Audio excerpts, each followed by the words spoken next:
Dames en heren, welkom bij een hele speciale editie van Venray in bedrijf aan tafel. Misschien kunnen we nu zelfs spreken van Venray in bedrijf aan de hangtafel. En het programma dat wordt hier opgenomen in de evenementenhal. En we staan hier tijdens de Ondernemersvakdagen 2013. Vandaag heb ik hier 4 ondernemers aan tafel die zullen gaan vertellen over hun onderneming en wat hen bezighoudt. En als eerste heb ik hier aan tafel staan en als eerste gast is dat Berry Vink van Vink Ongediertepreventie. Zeg ik dat helemaal goed, Berry? Nou zeg je het helemaal goed, ja. Want net toen we kennis maakten, toen sprak ik over ongediertebestrijding, maar dat is toch een groot verschil? Ja, ongediertebestrijding praat je alleen over het doodmaken van diertjes. Ongediertepreventie wil zeggen, je begint vooraan de zorg dat er geen ongedierte binnen kan komen. Dus en hoe doen jullie dat dan? Nou, je begint buiten. Je zorgt de stootvoegen, dat er geen muizen door naar binnen kunnen komen. Je zorgt dat er de horren in de ramen zitten, dat er geen vliegen binnenkomen, enzovoort, enzovoort. En zorg je daarvoor bij particulieren of doe je dat bij bedrijven of allebei? Zowel bij particulieren als bij bedrijven. En waarom is die preventie zo belangrijk? Preventie is belangrijk dat er geen onnodig vergif gebruikt wordt. Het hele beleid is erop gebaseerd dat er minder vergif gebruikt wordt, dus minder vergif in het milieu terechtkomt, dus minder vergif afgevoerd hoeft te worden. En als je dan een fatsoenlijk plan maakt, waar je dus eerst met de wering begint, zoals dat heet, en dan pas gaat bestrijden, en dan ga je bekijken welke bestrijdingsmethode je toe gaat passen, of mechanisch met klemmen bijvoorbeeld, of met vangkooien, of met vergif. Dan kun je dus je hele beleid bepalen wat je nodig hebt. Maar bestrijding doen jullie dus wel? Wij bestrijden wel, maar bestrijden is eigenlijk de laatste poot wat we nodig hebben.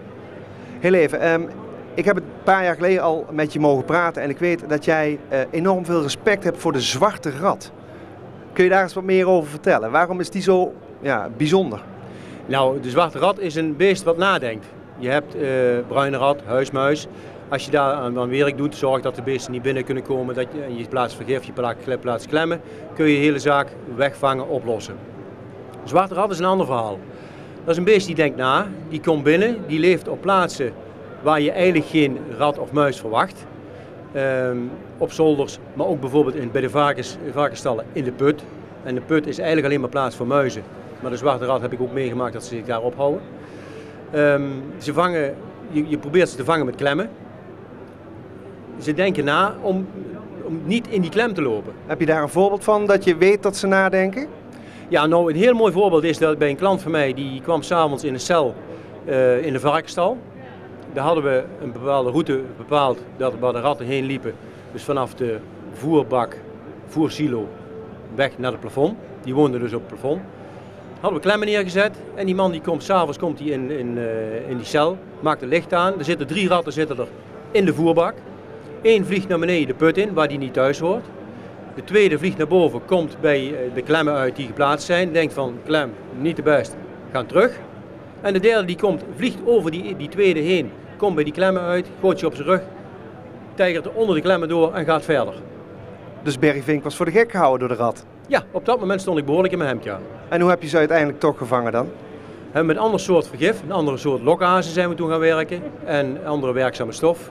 En op een gegeven moment hebben we dus het probleem toch op kunnen lossen. We hebben de haard gevonden en op een gegeven moment dan lukt het toch om erachter te komen. Maar dat kan wel een jaar duren of nog langer.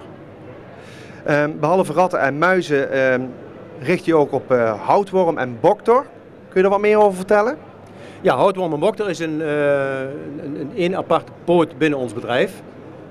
En dat wil zeggen, wij doen impregneren van hout tegen houtaantasters. Voor particulieren zit daar een leuk bijkomstigheid aan. Alle werk, normaal zit 21% btw op. Behalve bij houtworm en boktorbestrijding mogen wij 6% btw vragen over woningen die ouder zijn dan 2 jaar. En dat zijn op dit moment heel veel woningen, denk ik. Dat zijn heel veel woningen. Hey Berry, ik weet dat jij in Gijsteren gevestigd bent. Ik weet ook dat je allerlei plannen hebt. Waar staat jouw bedrijf over 5 jaar? Over 5 jaar staat mijn bedrijf nog steeds in Gijsteren. Dat is wel de bedoeling, want ik wil gewoon in het mooie dorp niet weg. Maar we zijn wel aan het groeien. En we blijven groeien. En waar leidt die groei toe? Dat we op een gegeven moment marktleider gaan worden hier in de buurt. Dat is echt de bedoeling. Daar ben je nog niet? Wel een heel eind op weg. Met welk doel sta je hier op de beurs, op de ondernemersvakdagen? Gewoon om de mensen nog te laten zien, jongens, wij zijn hierbij kunnen jullie voor jullie bedrijven kunnen wij een hele hoop betekenen.